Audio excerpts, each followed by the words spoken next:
The rain had just begun when Marcus Reed stepped out of the downtown subway station. A cool breeze swept through the nearly empty streets, carrying the smell of wet pavement and distant traffic.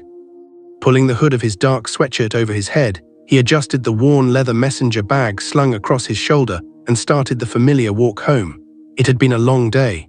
Marcus had spent the last 12 hours attending legal meetings across the city.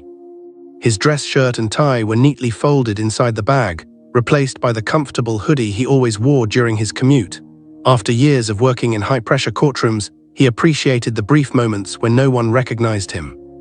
Walking anonymously through the city gave him a rare sense of peace. He glanced at his watch. If traffic stayed light, he would be home before 10. His elderly mother would probably still be awake, waiting to hear about his day over a late cup of tea. Suddenly, bright red and blue lights flashed across the wet buildings. A police cruiser rolled slowly beside him before stopping just a few feet ahead. The driver's door swung open. "Hey, you in the hoodie," an officer shouted. Marcus stopped immediately and turned. "Yes, officer." The second officer stepped out from the passenger side, his expression already filled with suspicion. "Keep your hands where we can see them." Without hesitation, Marcus raised both hands. "Is there a problem? We'll ask the questions," the first officer snapped. Pedestrians on the opposite sidewalk slowed down to watch. The officers approached as though they were confronting a dangerous criminal instead of a man quietly walking home.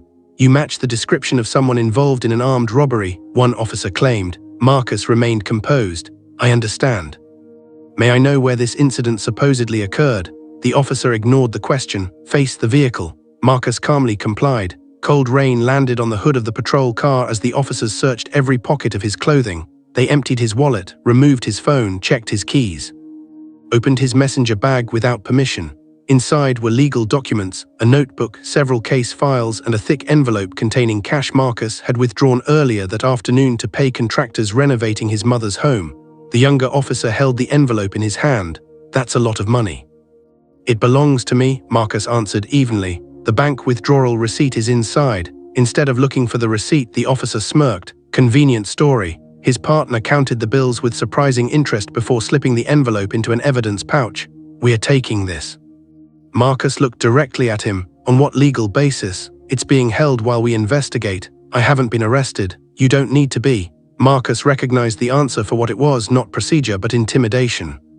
A small crowd had gathered across the street, yet no one stepped forward. People watched in silence, afraid that speaking up might draw unwanted attention to themselves. The older officer leaned closer. "If you're smart, you'll forget this ever happened." Marcus said nothing. He simply shifted his gaze to each officer's uniform, carefully reading their names and memorizing both badge numbers. The younger officer noticed. "You think writing those down in your head is going to help?" Marcus offered a calm, almost unreadable expression. "I believe details matter." The officers laughed. They handed back his empty wallet, leaving only a few coins inside. Before climbing into the cruiser, the older officer delivered one final insult. "Nobody's going to believe a guy walking around in a hoodie." The patrol car sped away, disappearing into the rainy night. Marcus stood alone for several seconds, staring at the taillights until they vanished around the corner. Then he slowly picked up the papers scattered across the sidewalk, brushed the rainwater from the folder, and placed everything neatly back into his bag. His face revealed no anger, no panic, no desire for revenge, only quiet determination. Looking toward the dark street ahead, he spoke just loudly enough for himself to hear. "The truth always arrives, even when it's running late." Then Marcus continued walking into the night, while somewhere behind him, the wheels of justice had already begun to turn. By the time the patrol car pulled into the precinct parking lot, the rain had stopped, but the officers were in unusually good spirits. They climbed out of the vehicle laughing as if the encounter had been nothing more than harmless entertainment.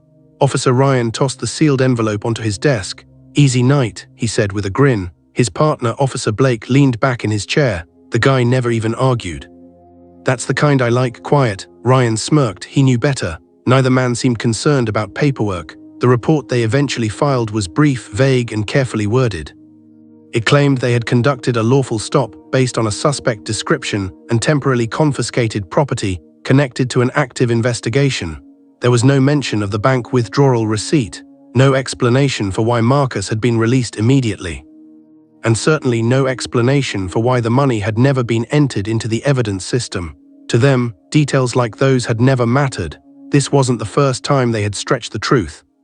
Over the past 3 years, several citizens had accused the same officers of intimidation, unlawful searches, and missing personal belongings after routine stops. Every complaint had ended the same way: insufficient evidence, case closed. People without influence rarely won against a police report. Ryan knew it, Blake knew it. That confidence had slowly turned into arrogance. Later that morning, Marcus arrived at a quiet government office instead of returning home. Calmly dressed in a tailored suit, he carried a neatly organized folder containing copies of every document connected to the previous night's encounter. Without raising his voice or showing frustration, he filed a formal complaint. Every detail was included: the exact location, the precise time, the patrol vehicle number, the officers' names, their badge numbers, the amount of money taken, the bank receipt proving the withdrawal. The employee accepting the report noticed how organized everything was. "You've documented this very thoroughly." Marcus simply nodded. "I've learned that facts speak louder than emotions." The complaint was immediately forwarded to Internal Affairs because it involved allegations of theft under color of authority. Meanwhile, several blocks away, another unexpected discovery was about to change everything. The owner of a small electronics store reviewed his overnight security recordings after noticing unusual activity outside his building. One camera overlooked the sidewalk where Marcus had been stopped. At first, the footage seemed ordinary. Then the owner watched an officer remove an envelope from Marcus's bag. A few moments later, he saw the same envelope disappear into the patrol car. Curious, he replayed the recording several times. The timestamp matched the reported incident almost perfectly. Unsure what he had witnessed, he contacted an attorney friend who advised him to preserve the original files and report what he had found. By the following afternoon, Internal Affairs investigators received both Marcus's complaint and the surveillance footage. Separately, each piece raised questions. Together, they demanded answers. As investigators reviewed department records, another pattern quietly emerged. Ryan and Blake's names appeared in multiple older complaints involving similar accusations. Different neighborhoods, different victims, nearly identical circumstances, cash missing, property unaccounted for, no disciplinary action. One investigator frowned as he compared that this can't be a coincidence. For the first time in years, the old complaints were reopened. Witnesses who had long ago lost hope began receiving phone calls asking if they would be willing to give official statements. Some were shocked. Others had been waiting for that call for years. Back at the precinct, Ryan and Blake remained completely unaware. They joked with co-workers, planned a weekend fishing trip, and laughed about the man in the hoodie. "He's probably still trying to figure out where his money went," Blake said. Ryan chuckled. "By next week, he'll forget we ever existed." Neither officer realized that somewhere across the city, investigators were already assembling a case far stronger than either of them could imagine. The men who believed they had buried the truth had no idea it was quietly rising to the surface. One document, one witness, and one piece of evidence at a time. 5 days later, the atmosphere inside the county courthouse felt unusually tense. Officer Ryan adjusted the collar of his uniform as he stepped through the main entrance beside Officer Blake. Neither looked especially worried. Although Internal Affairs had ordered them to appear for an administrative hearing, both believed the process would end the same way every previous investigation had: a brief meeting. A few routine questions, then life would return to normal. "I've been through this before," Ryan whispered as they passed through courthouse security. "Just stick to the report." Blake nodded confidently. "We tell the same story, they have nothing." Their attorney caught up with them outside the hearing room. "I've reviewed the file," he said quietly. "They're relying heavily on a civilian complaint and some surveillance footage. Stay calm, answer only what you're asked, and don't volunteer information." Ryan smiled. So basically, another ordinary day. The lawyer didn't smile back. As they entered the hearing chamber, several investigators from Internal Affairs were already seated. Court clerks arranged stacks of documents while members of the public quietly filled the back rows. Ryan scanned the room. Quite an audience. Blake shrugged. They love drama. Neither officer recognized the man sitting near the front of the courtroom. He wore a tailored navy suit instead of the dark hoodie from several nights earlier. Calmly reading a case file, Marcus Reed appeared completely focused on the paperwork resting before him. Ryan glanced at him for only a second before looking away. Without the hoodie, without the rain, without the darkness, he failed to make the connection. The courtroom doors suddenly closed. The bailiff stepped forward. "All rise," everyone stood. Silence swept across the room. Moments later, another door opened behind the judge's bench. Ryan casually turned toward it. Then his expression froze. Blake's eyes widened. Neither man could move. Walking through the doorway, dressed in black judicial robes, was the same man they had searched on the sidewalk. The same face, the same calm expression, the same unmistakable voice. Marcus Reed took his seat behind the bench with quiet dignity. The officers stared in complete disbelief. Blake leaned toward Ryan. "Tell me that's not him." Ryan swallowed hard. It can't be." The bailiff announced clearly, "The Honorable Judge Marcus Reed presiding." Those words struck the officers harder than any accusation. Every arrogant remark they had made, every assumption they had formed, every insult they had spoken, it all rushed back at once. For the first time since joining the police department, genuine fear appeared on their faces. Marcus looked across the courtroom. His eyes briefly met theirs. There was no anger, no satisfaction, no trace of revenge, only the calm professionalism expected from someone sworn to uphold the law. He addressed the room in an even tone. "Please be seated." Everyone complied. Ryan struggled to focus. His palms had begun to sweat. Blake whispered desperately to their attorney, "That's the guy." The lawyer looked confused.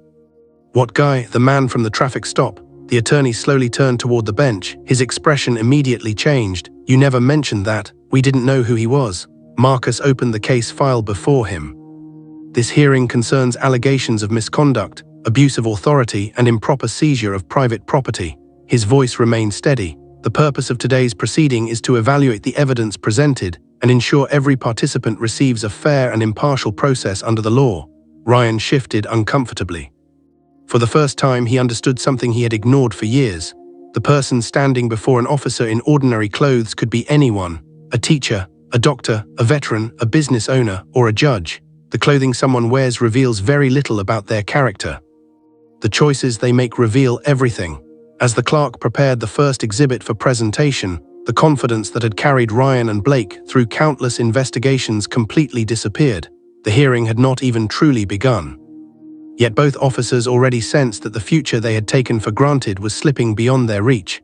The courtroom remained silent as the clerk placed the first exhibit before the bench. Judge Marcus Reed looked over the file for a brief moment before speaking. "Counsel, you may proceed." The attorney representing internal affairs rose from his seat and addressed the room. "Your Honor, the evidence will demonstrate a consistent pattern of misconduct involving officers Ryan Collins and Blake Turner. This case is not based on assumptions. It is supported by documentation, video recordings, financial records, and witness testimony." Ryan sat perfectly still, trying to hide the nervousness creeping across his face. Blake kept his eyes fixed on the table. The first witness was the owner of the electronics store located across the street from the traffic stop. He explained how he had reviewed his security cameras after noticing flashing police lights outside his business that evening. The courtroom monitor came to life. Everyone watched as the surveillance video played. Although the recording had no audio, every movement was clear.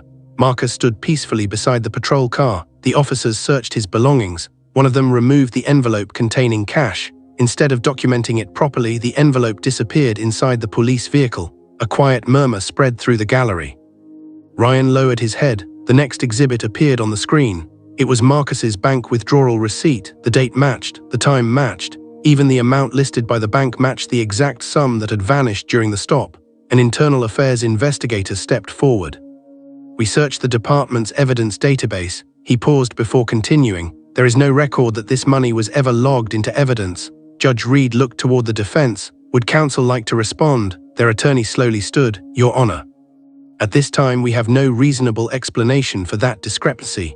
The words hung heavily in the room. Then came another surprise. One by one, former complainants entered the courtroom. An elderly veteran described losing several $100s during a vehicle search. A college student recalled expensive headphones disappearing after a traffic stop. A delivery driver testified that cash intended for employee payroll had never been returned. Different dates, different locations, the same two officers, the same pattern. Every statement was supported by documents already gathered during the reopened investigation. The picture became impossible to ignore. This was never an isolated mistake. It was a repeated abuse of public trust. Ryan finally asked permission to speak. His voice was noticeably weaker than before. "We never thought it would go this far," Judge Reed answered calmly. "It went this far the moment the law was ignored." Silence returned. After reviewing the complete record, the disciplinary panel announced its decision. Both officers were dismissed from the police department effective immediately. Their law enforcement certifications were revoked. The findings were also referred to the district attorney for criminal prosecution, including charges related to theft, misconduct in public office, falsifying official reports, and violating citizens' constitutional rights. Court officers approached Ryan and Blake. This time they were the ones instructed to stand. Neither resisted. As they were escorted toward the exit, Ryan glanced back one final time. Judge Reed had already turned to the next matter on the court's schedule. There was no celebration, no expression of personal victory. Only the quiet responsibility of someone committed to applying the law equally to every person who entered the courtroom. Before adjourning the hearing, Judge Reed addressed everyone present. A uniform deserves respect when it is worn with honor. A robe deserves respect only when justice is served without favoritism. No title places anyone above the law, and no appearance places anyone beneath its protection. The courtroom remained completely still. Those words carried far beyond the walls of that building. Weeks later, the police department introduced new accountability measures, requiring body camera reviews, stronger evidence controls, and independent oversight for complaints involving officer misconduct. For many citizens, the changes restored something they had almost lost: hope. Marcus left the courthouse through the front entrance, walking down the same city streets where he had once been judged by his clothing instead of his character. This time, no flashing lights followed him. Only the quiet reminder that truth may take time to be heard, but when supported by courage and evidence, it has the power to change everything.